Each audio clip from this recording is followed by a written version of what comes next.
Joaquim Alencar, sou manauara e hoje estou tendo a honra de entrevistar o Dr. Rocha Martins, que escreveu o livro sobre o evento, o maior evento do mundo futebolístico, entre Fast Clube e Cosmos. Você é nosso convidado a nos prestigiar no canal do Joaquim Alencar.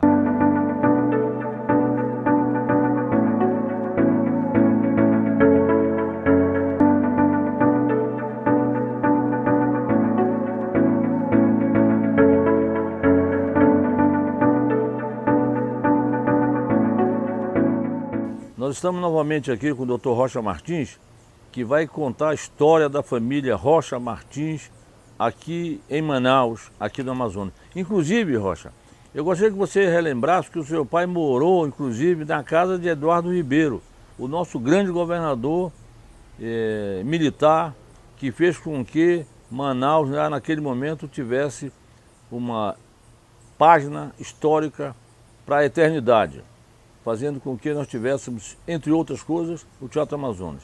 E o seu pai passou uma época residindo na casa dele, por favor. O papai, ele, na realidade, ele nasceu no Uruburetama, no Ceará. Ele veio para Manaus, ainda muito jovem, com 12 anos de idade. Veio ele, a minha avó e o meu tio. E eles vieram para vir de encontro com o meu avô, que trabalhava no Seringal, no Alto Juruá. Houve um problema de comunicação, que era difícil naquela época, e o meu avô foi para o Ceará para ir buscar a família. Houve um desencontro. E o papai, quando era com 12 anos de idade, foi trabalhar na casa do patrão do meu avô, que ficava ali na José Clemente. A minha avó foi lá para o asilo, porque lá era, quem comandava era a maçonaria, e até o vovô chegar. Porque o patrão do meu avô era maçom, então a maçonaria cuidava do asilo do Dr. Thomas. E o meu pai, com 16 anos, começou a trabalhar ali na Rua dos Barés com um português, seu Nascimento. E o papai começou a conhecer a luteria, que é uma profissão que trabalha com timbre de cordas. E o papai tornou-se um grande nome em Manaus, inclusive no Brasil. Muitos artistas levaram o violão feito pelo papai. E nós fomos morar aqui no Garapé de Manaus, no Flutuante, e lá era a nossa oficina de fazer violões e a nossa casa. E depois o papai foi morar, a oficina dele foi transferida lá para Guasca de Figueiredo, próximo à casa do Jefferson Pérez, essa autoridade, né? Próximo à casa do Plínio Coelho. Do Plínio Coelho, governador, né? E para mim, uma satisfação muito grande, porque aqui eu estou em casa, que é o Parque Jefferson Pérez, Primeira Ponte, e nós morávamos aqui no Garapé de Manaus. E papai tornou-se um grande artista. Casou, a minha mãe veio do interior, Terra Nova. Somos 5 irmãos. A mamãe já tinha uma garotinha pequenininha, que não era filha do papai. E mais 2 homens e 2 mulheres. Desculpe, 3 homens e uma mulher. Conseguimos formar, naquela época a maior dificuldade de entrar numa faculdade. Só tinha a Universidade do Amazonas. Hoje parece que tem 50, 100. Então, para entrar, era apenas 40 vagas. Foi uma grande honra, um grande esforço do meu pai. Já está lá em cima, que Deus já levou. Mas ele foi um homem na história. Inclusive, o seu nome, José Rocha, é o nome que as pessoas me conhecem, José Rocha. E eu vejo aí na cidade de Manaus, inclusive outro dia falando com o Jacaúna e outros amigos, o Manassé e outros, que te conhecem, mas não conhecia a origem da tua família, do teu pai.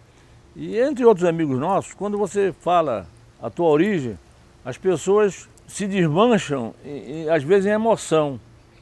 Né? Outro dia o Jacaúna, você é filho o Manassé e outros. Para mim é uma honra muito grande, porque o papai, ele deixou um nome, né? Quer dizer, uma pessoa simples, uma pessoa humilde, mas trabalhou com a arte, foi reconhecido em vida pela Prefeitura de Manaus, conseguiu uma aposentadoria até a morte. Ele ganhava muito bem pela Prefeitura de Manaus, o mérito cultural que ele teve, formou os filhos, a cidade, as pessoas que têm os seus 60 anos conheceu o papai. Então, onde eu chego, onde eu encontro pessoas da antiga, que sabem que eu sou filho do Rocha, para mim eles se sentem felizes. Papai, aos sábados, lá era o encontro dos boêmios. Eles iam beber, tocar, cantar, conversar. E eu convivi com isso. Até por isso que eu gosto de encontrar com os amigos nos bares tradicionais de Manaus. Gosto de música da antiga, né? O chorinho, né? Essas músicas bacanas, bonitas, que nos emocionam até hoje, né? E onde eles estão, os regionais, eu estou junto, eu estou lá. Para mim é uma honra. Rocha, outro dia nós fizemos no City Tour, aí nós fomos no Jangadeiro, fomos no bar do Caldeira, lá com o Carbajal, fomos lá no bar do Armando com a Cláudia. Bom, ou seja, caminhamos, fomos lá no bar da Loura e queria que você contasse uma história desses bares rapidamente e falasse depois sobre as bandas de Manaus e a banda da Bica que você ajudou a fundar. Bares tradicionais de Manaus, quando a cidade era pequena, terminava ali no Boulevard, né? Parque 10, onde hoje é o Detran, era muito longe, né? Então todos nós nos conhecíamos, né? Então os bares tradicionais de Manaus, a maioria são de portugueses, assim como o Sr. Armando, a Dona Maria Cruz, que hoje é o Carbajal. São vários bares que hoje... Jangadeiro. Todos esses bares, eles eram uma tradição. Para nós, jovens, a gente sempre frequentava esses bares. Era o reduto da boemia de Manaus, uma boemia sadia, bacana, né? Como até hoje, né? Aqui no centro de Manaus. E também eu tive o privilégio de ser um dos fundadores da Bica. Na época, o que frequentava o bar era o meu pai, o velho Rocha. Era muito amigo do Sr. Armando, da Dona Lourdes. E o Toscano, na época tinha um bar ali eu acho que o Figueiredo com a Joaquim Nabuco. Ele tinha um bar e ele pediu para eu assinar a ata da fundação da Bica, eu assinei. E depois de muitos anos, eu nem lembrava, aí me mostraram o Simão Pessoa, só Rocha, até fundador também, está aqui teu nome, está aqui tua assinatura. Então eu fiquei muito honrado e a Ana Cláudia me chamou faz uns 5 anos para fazer a apresentação da Bica. Para mim é uma honra muito grande, eu não tinha experiência sobre isso, estou aprendendo a cada vez mais. Já também apresentei a banda do Jaraqui, nosso amigo Paulo Onofre, né? A banda do Cinco Estrelas do Charles. Hoje em dia também eu estou autorizado pela Secretaria de Cultura para ser apresentador, não só de banda, mas qualquer evento cultural, né? Lecionar, ministrar cursos e tal. E eu com Manauara, amazonense, tenho um blog, o blog do Rocha, que eu procuro resgatar toda essa história. E uma delas, como eu sou faxiano, eu frequentava o Parque Amazonense, pesquisando, tive a honra de encontrar. Então somos amigos. E dessa amizade surgiu isso aqui, ó. Um livro que só não foi editado por causa dessa pandemia aí, mas até dezembro ele será sendo editado. De um grande evento esportivo que jamais foi superado. E você, Joaquim, você que nós escrevemos juntos, você que sabe, você que me passou os bastidores. Como é que foi esses bastidores, Joaquim, da contratação desse jogo? Fui abençoado em conhecer esse pessoal do mundo do futebol. Posso dizer do mundo do futebol, para ser redundante, do mundo inteiro realmente. Então, conhecendo o Pelé, o professor Mazei, lá o Clodoaldo dos Santos, o Modesto Roma, me abriu as portas para que nós tivéssemos essa amizade, essa coisa. E o Guaraná também proporcionou essa coisa mais estreita, porque começaram a pedir Guaraná, eu levar Guaraná para todo mundo, para o Pelé. Inclusive, quando ele foi para Nova York, para o Cosmo, ele pediu que eu levasse Guaraná para ele. Eu levei lá quase 1 tonelada de Guaraná, que depois quem ficou sendo posso dizer que o meu gerente, o meu manager, foi o saudoso Carlos Alberto Torres, que o professor Mazei pediu que ele intermediasse para vender na Rua 46, em Nova York, porque eu levei tanto Guaraná. Era aqui na fábrica do professor da faculdade lá, Flaviano Guimarães, não sei se foi teu professor, Flaviano Guimarães, e também levava lá de Maués, Guaraná em pó. E eu sei que eu levei tanto Guaraná. Bom, aí surgiu a possibilidade de nós trazermos o Cosmos. Você foi aos Estados Unidos, né? Eu sempre ia a Nova York, aos Estados Unidos, e aí estreitou essa amizade e eu passei lá, na Rockefeller Center, onde era a Warner, ali perto da Quinta Avenida, da Igreja São Patrício ali. E estreitamos essa amizade no sentido do Pelé e o professor Mazei me dar a oportunidade de ser o representante do Cosmos aqui na América do Sul. E pediram que eu arrumasse jogos para o time. Um time tão famoso, tendo um empresário que militava no meio do esporte, que milita, mas bem modesto. E com aquilo ali eu fiquei lisonjeado e passei a trabalhar. Trouxe a proposta para Manaus. Como aqui nós amazonenses somos difíceis de aceitar as coisas do outro amazonense, eu fui lá na federação, nas reuniões lá daquele tempo do Conselho Arbitral, e mesmo sendo uma pessoa identificada no esporte, no futebol amazonense, o pessoal rechaçou. 3 anos que eu fui lá, Conselho Arbitral, os caras não queriam. Eu digo, aqui isso é coisa para Manaus, isso é muita coisa para nós. E eu digo, rapaz, mas o custo não é todo esse, as condições são essas, mas mesmo assim não quiseram.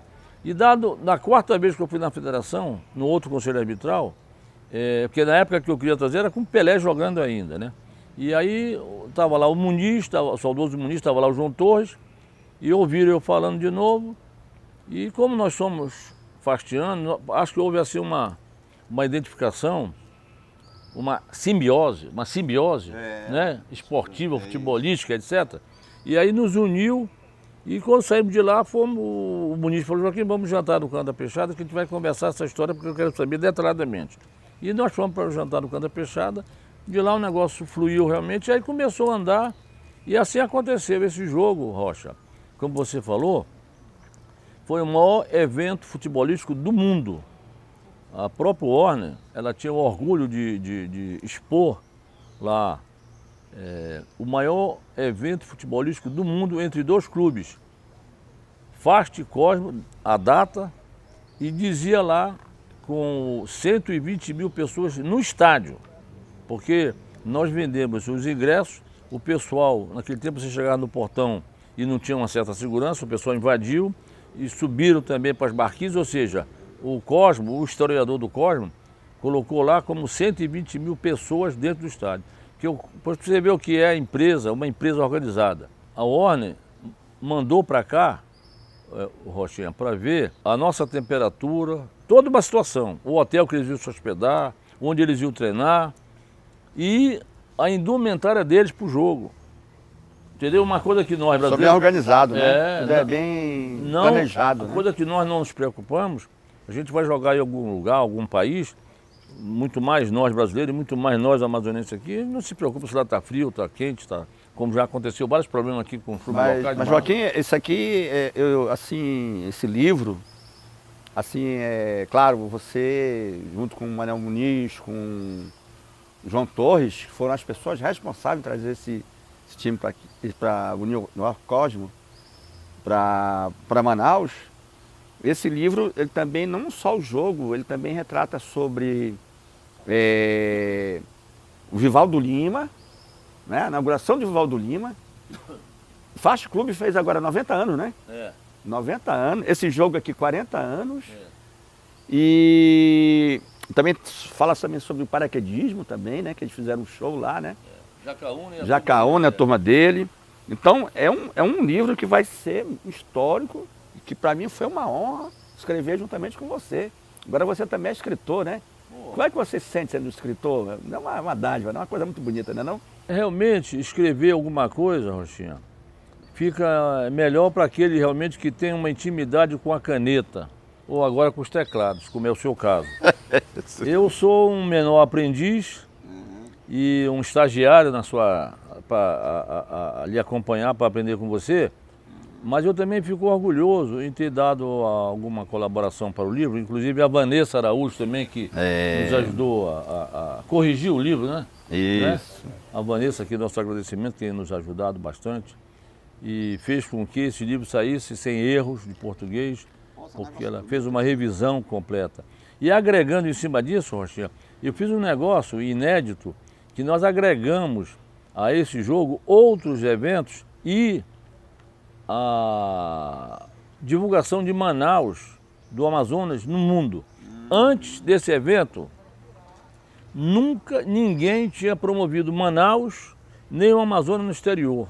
Esse livro aqui, ele não foi lançado por essa pandemia, mas até dezembro nós iremos lançar, né?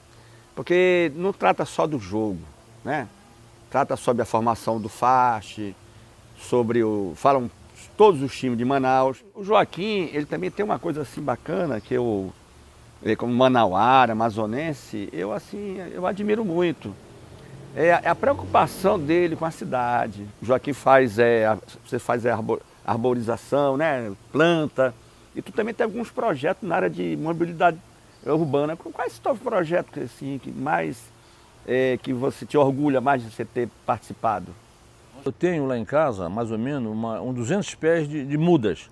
E eu, sempre que possível, no fim das tardes, eu planto agora lá na Via das Torres, das Flores, plantei lá no Tocantins, onde eu morei, planto na Getúlio Vargas, lá na Praça do Pina, e nos 4 cantos de Manaus, porque eu acho que Manaus precisa realmente, olha só onde nós estamos aqui, dessa arborização, aqui no Centro Cultural Palácio Rio Negro. Precisa disso aí, Manaus precisa ser arborizada. Em relação ao trânsito nosso, manauara, Rochinha, talvez eu tenha andado pelo mundo e visto mais ou menos as coisas que o primeiro mundo pode nos oferecer, e nós fazemos aqui da nossa modesta cidade de Manaus, né? Então, fizemos agora o projeto para que fosse, o trânsito tivesse mais fluência, lá da Ponte São Raimundo, passando ali pelo Bariri, vindo ali pela Matinha, pela Rua da Paz ali. Rua da Matinha, né? E entrando ali, descendo, pegando a Luz Antoni. Esse projeto foi teu, foi, Joaquim? A ideia minha. A ideia, né? A ideia minha, e ajudei a doutora Cíntia Pinto, engenheira, ela com outro amigo nosso, a fazer. Eu dei as diretrizes, mais ou menos, eles aplicaram na parte técnica com seus conhecimentos, né, na engenharia. E está sendo feito, está sendo usado. O pessoal lá do nosso bairro Presidente Vargas da Matinha, bairro que eu digo que me serviu de berço, que eu vivi lá esse tempo todo de vida. E quando casei me mudei, mas tenho lá as origens, você sabe disso, tem lá nossa casa lá, que permanece lá na rua Dibo Felipe. Então nós somos oriundos da Matinha com muito orgulho e queremos sempre colaborar com a Matinha. E como nós temos feito agora... O Manoa, como é que foi? E o Manoa foi outra obra. Agora eu moro na Cidade Nova e indo e vindo todo dia naquela avenida ali, eu vi que realmente aquele trecho ali do Manoa, o trânsito era um problema. E eu analisei, parei lá muitas vezes para ver o fluxo de veículos, o trânsito. Depois falei com 2 professores amigos meus da faculdade de engenharia, expliquei a situação e ele me deu mais ou menos lá uns 5 rapazes que estudavam com ele para que me ouvisse e eu os levasse no local, em loco, para poder dizer para ele o que eu queria, e assim foi feito. E hoje está sendo erguido lá, lá o viaduto, né, que vai dar assim uma celeridade no trânsito. Quem vai para a Zona Norte, na continuidade, quem vai para a Zona Leste, quem vem da Zona Leste, e também quem vem para a Zona Norte para vir aqui para Torquato Tapajós. Essa ideia você passou para Arthur, né, na época, né, ou não? Nós éramos do PPS, e o PPS do ISA se juntou com o PSDB do Arthur. E naquela oportunidade eu vi que eles tiveram bom senso em pegar o projeto, analisar e levar à frente. Só que eu sempre cobrava, como é política, né? Não, depois vamos fazer, amanhã, depois não sei o que, eu ia lá, levava. Aí chegou um momento que sumiu o projeto. Sumiu o projeto, onde eu tinha deixado o projeto sumiu. E aí refizemos o projeto, entregamos o projeto e o negócio está saindo. Esse do Manoa, e tem mais um, Rochinha. Quando você entra lá na frente, que vai ali para o Campo do Osvaldo, lá para onde eu moro, no Ribeiro Junho, ali no Riacho, no Ladeirão ali que você conhece. Então nós temos outro projeto para passar por baixo, que vai lá para o Osvaldo, e quem vai para a Zona Leste, Zona Norte, passa por cima. E eu vi uma matéria antiga tua sobre uma ideia que você deu para a cidade de Manaus sobre o transporte aquaviário, né, Joaquim? Isso é uma ideia antiga, né? E que sai governo, entra governo, sempre se comenta sobre isso, né? Essa ideia também foi tua, né, Joaquim? Rochinha, como eu falei, andando pelo mundo, como eu andei e ando, né? E eu vi alguns países que não têm esses rios que nós temos, aproveitando, inclusive na Holanda, onde os barcos, eles passam por dentro de Amsterdã, pela cidade, e outros lugares, outros países, vários países, né? E aproveito muito bem aquela sua área fluvial. E eu vendo essa nossa necessidade, me levou à ideia de ir também pessoalmente por Aquequara, ali na colônia Antônio Aleixo, aqui no Mauazinho, na BR-319, ali na Praia da Panaí, na Feira da Banana, no São Raimundo, Ponta Negra e Tarumã, que inclusive você conhece também lá, na Praia do Davi, lá no Porto do Davi, né? Nós temos alguns projetos, estão prontos, e eu conversei com você, você clareou e pretende futuramente dar mais, para desengavetar esse projeto, né? Marina do Davi, por exemplo, o rio tá secando agora, nessa vazante, né? Mas a dificuldade das pessoas que moram na zona rural para levar mercadoria, turista que quer conhecer nossas praias, fica um negócio complicado. Mas tem um projeto já pronto, que bota a Marina do Davi mais lá para fora. Ele vai ser uma marina assim, flutuante e não vai ter mais problema de carga, descarga, de vazante. E você também tem essa ideia também, né, Joaquim? Claro, você como pesquisador viu tudo isso, viu também aquele ponto lá na Conde das Águas? O memorial é que o nosso saudoso arquiteto Oscar Niemeyer, ele fez 3 projetos para a Amazônia. Um é lá em Roraima, é um tribunal de contas, mas está lá com problema de licitação. Eles começaram e pararam. Tem um que foi feito aqui em Belém, esse foi concluído. E o terceiro era o Memorial Encontro das Águas. Faz uma obra fantástica, foi pago o projeto, mas está engavetado. O que tu acha da ideia de desengavetar isso, Joaquim? Não seria bom para a cidade? Em relação a isso tudo, tem que desengavetar. E depois, Rostinha, em relação ao transporte aquaviário que eu falei, ele sai do Tarumã, para em vários portos intermediários, chegando ao Puraquequara e Puraquequara-Tarumã.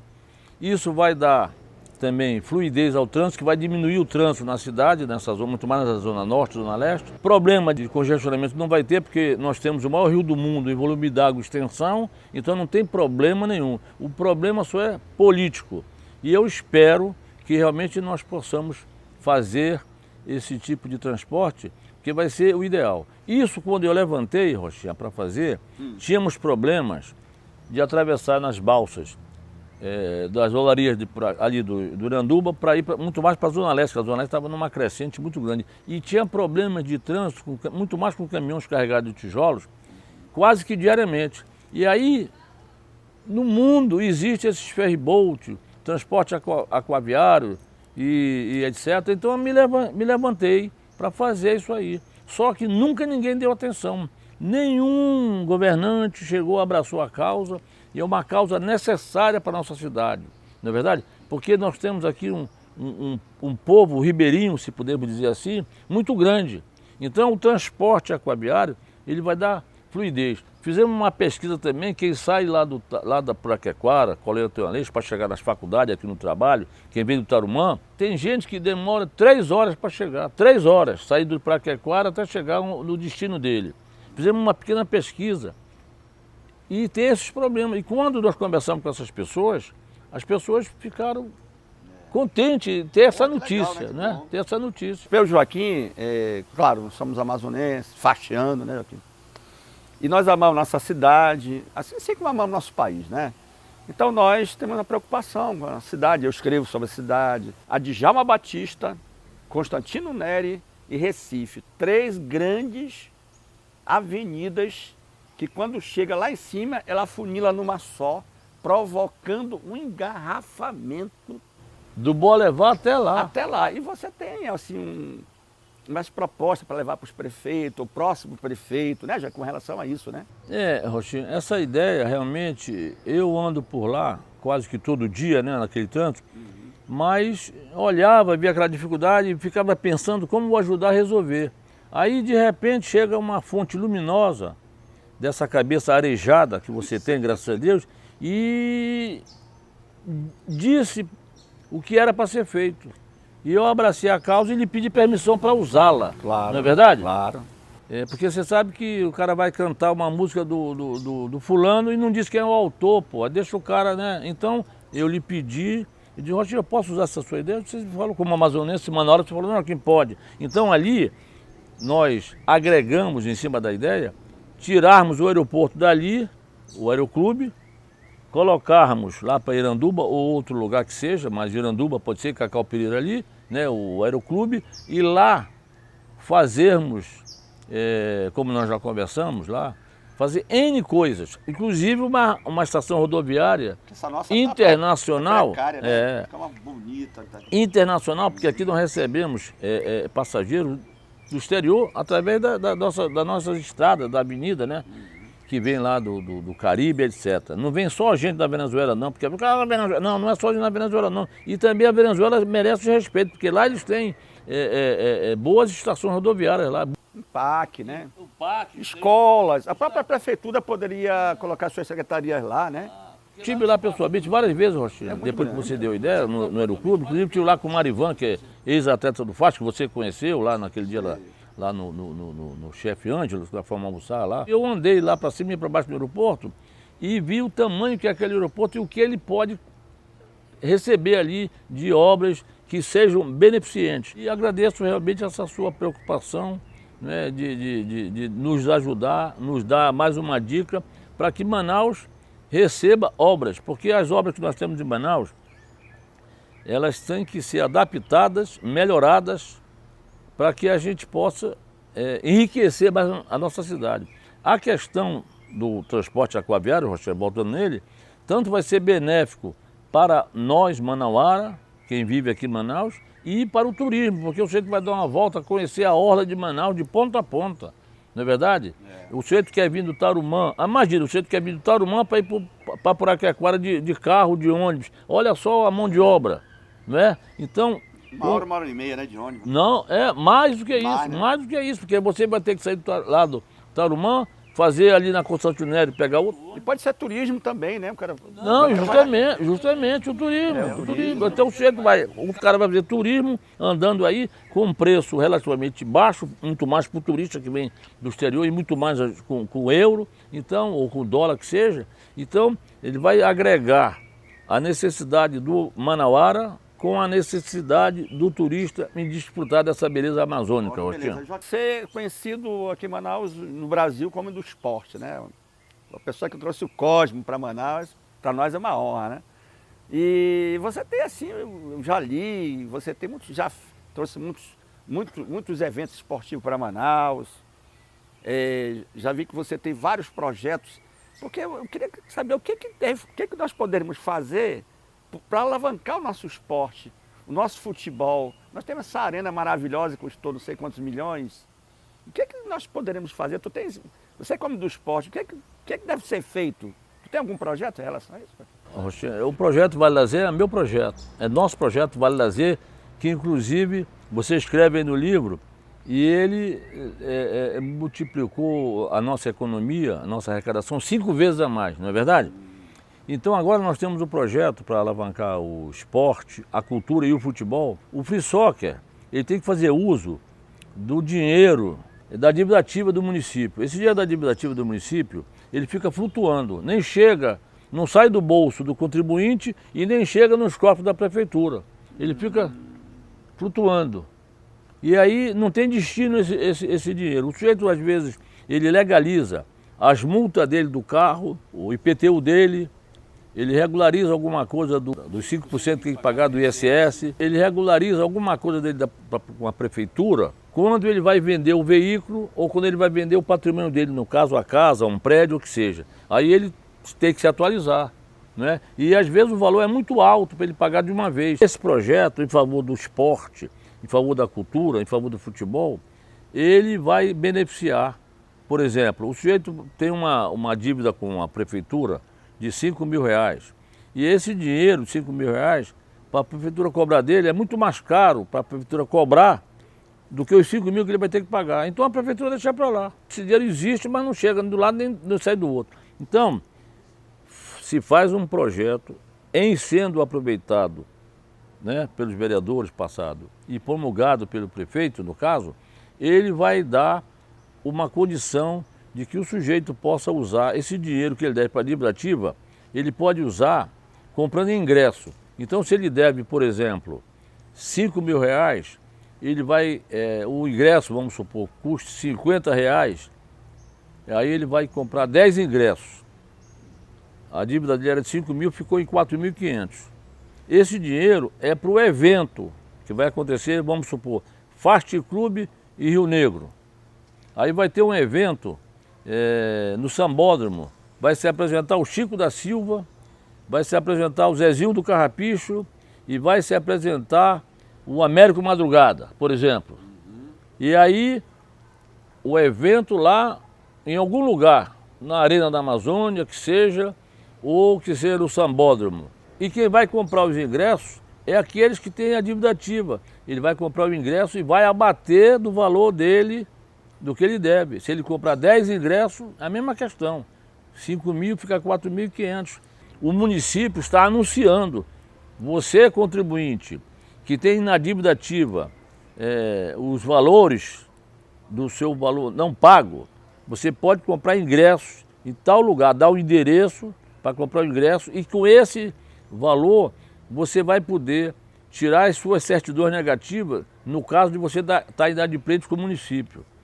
Entendeu, Rochinha? Se vai beneficiar a prefeitura, que com os 5% que ela arrecada do ISS, do evento, vai voltar para o cofre dela, que esse dinheiro não estava lá. O espectador vai ter esse retorno porque vai pagar a conta dele gradativamente.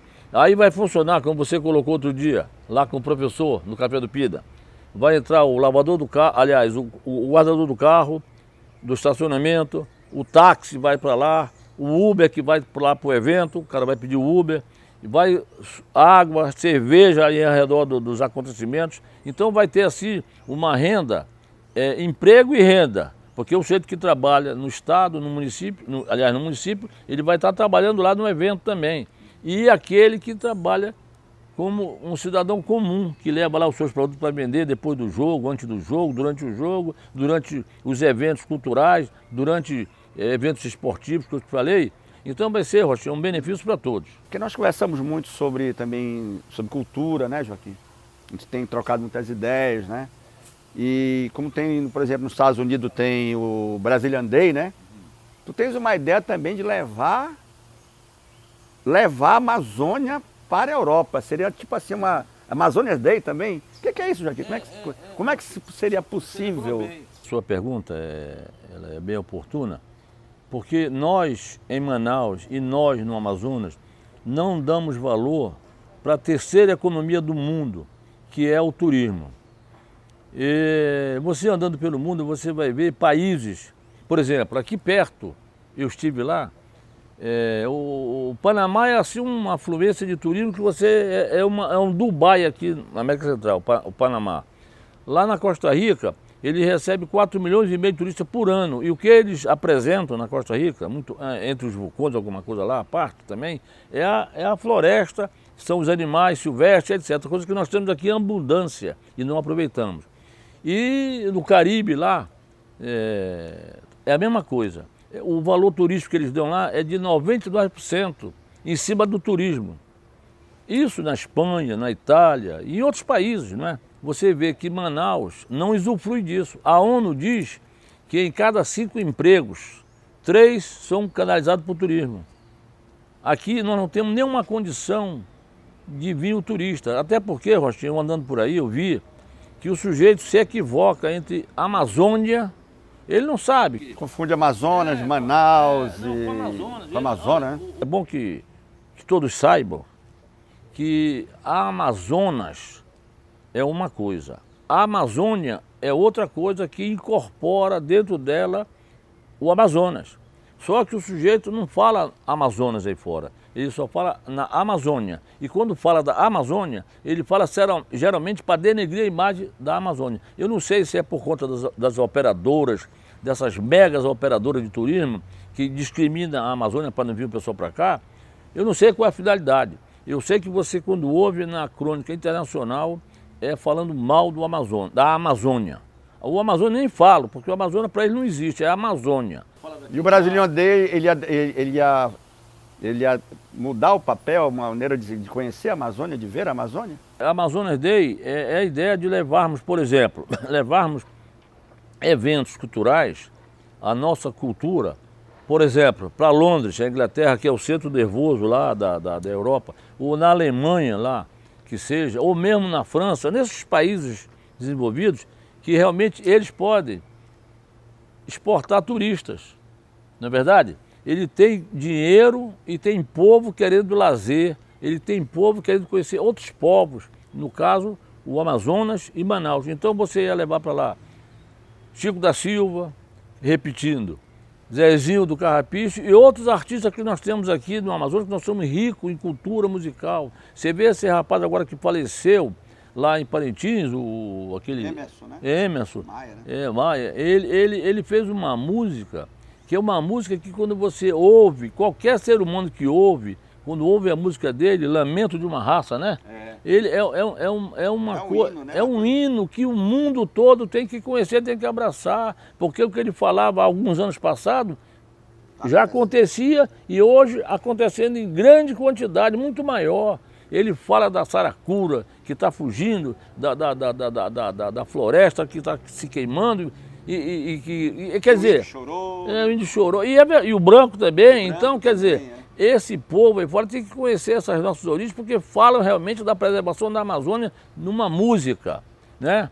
E isso nós temos que trazer os turistas para ver, para que a gente não faça realmente queimadas, se conscientize, para que não faça as queimadas, não devaste a floresta, não exista poluição nos nossos rios, porque isso faz mal. Por exemplo, você jogando mercúrio nos rios, ele polui o meio ambiente. Metais pesados que vai para o peixe, vai para... Você vai consumir o peixe depois de todo contaminado, justamente. Né? E isso faz mal para o ser humano, né? Metais pesados que o peixe vai lá e come e bebe, e aí traz para nós aqui o peixe, e o peixe está todo contaminado. E ninguém faz, inclusive, uma pesquisa periódica para saber se os nossos peixes estão contaminados. Então, o Amazonas Day, que você lembrou bem, é essa a finalidade. Espero que ainda no momento futuro e oportuno e breve a gente possa fazer isso. Vamos falar com um amigo nosso que é senador e 2 deputados federais para que a gente possa ir lá na embaixada desses países, né, na Alemanha, Inglaterra e França, para que a gente possa ter lá uma audiência. Já você vai escrever o projeto, que nós já conversamos, vamos levar, explicar direitinho e ver da possibilidade desses países aceitar esse tipo de evento da Amazônia, né? Que é do Amazonas e de Manaus. Até porque, Rocha, se a Amazônia fosse um país, ela seria o 4º país em dimensão territorial, mais ou menos. Né? 3º, 4º, 5º país. E nós vivemos dentro da Amazônia. Manaus, o Amazonas. Bom, Rochinha, você, sempre que tem carnaval da Bica, que a gente prestigia, você me entrevista lá naquele palco maravilhoso, onde tem 10 mil pessoas, 15 mil pessoas, uma festa realmente manauara, amazonense, aqui do norte. Talvez seja a maior festa carnavalesca do norte do Brasil, seja ali a Banda da Bica. Você me entrevista lá e hoje eu estou tendo a oportunidade de entrevistá-lo. Gostaria que você me dissesse com que satisfação você recebe essa entrevista e dizendo também para o telespectador que brevemente nós estaremos entrevistando outras pessoas para que digam realmente e possam se pronunciar em relação a Manaus, o Amazonas, ou seja, onde nós vivemos, trazendo ideias também você pode nos passar suas ideias para que a gente possa enriquecer as coisas em relação a Manaus, em relação ao Amazonas. Rochinha, por gentileza. Para mim é uma honra, uma satisfação muito grande. Como eu falei há pouco, né, desde 2006 que eu tenho um blog, o Blog do Rocha, dizer que eu falo sobre a minha cidade, a nossa cidade, a preocupação que eu tenho por ela, e pesquiso muito sobre a nossa Manaus antiga, sobre o futebol, cultura, e para mim você é meu amigo, tenho uma amizade muito grande por você, tenho um apreço muito grande, e para mim estar junto aqui, trocando ideias, num ambiente salutar, É isso que nós queremos para nossa cidade, sabe o quê? Qualidade de vida. Quando você está assim, nessa árvore frondosa, bonita, num local histórico aqui, como foi esse palacete aqui, né? De um alemão que veio na época do auge da borracha, faliu, como a maioria faliu, mas deixou essa obra imponente. E eu, como eu gosto da minha cidade, estava falando para os amigos que um dos maiores administradores do nosso estado era um maranhense, Eduardo Ribeiro, não é verdade? Então, para nós é um orgulho, né? Porque nós somos todos brasileiros, mas foram homens, foram pessoas que fizeram coisa por séculos. E eu noto hoje, os governantes fazem coisa para 2 anos, 4 anos, depois destrói e quer fazer de novo. E essas pessoas fizeram isso aqui, de arborizar essa cidade, de fazer coisas perenes, coisa para passar século, para outras gerações. E para mim foi uma honra estar com você, agradeço, espero caminhar com você, estar junto com você, junto com os amigos, porque ideia não falta. Tá bom? Muito obrigado. E hoje no nosso canal tive a honra e o prazer de entrevistar o Dr. Rocha Martins, também manauara como eu, amazonense e brasileiro. Ele escreve, é autor de vários livros e agora escreveu sobre o nosso Fast Club, o histórico jogo do Cosmo em Manaus em 1980. Quero dizer a todos que vocês estão convidados a voltar a nos prestigiar no nosso canal, canal do Joaquim Alencar. Muito obrigado.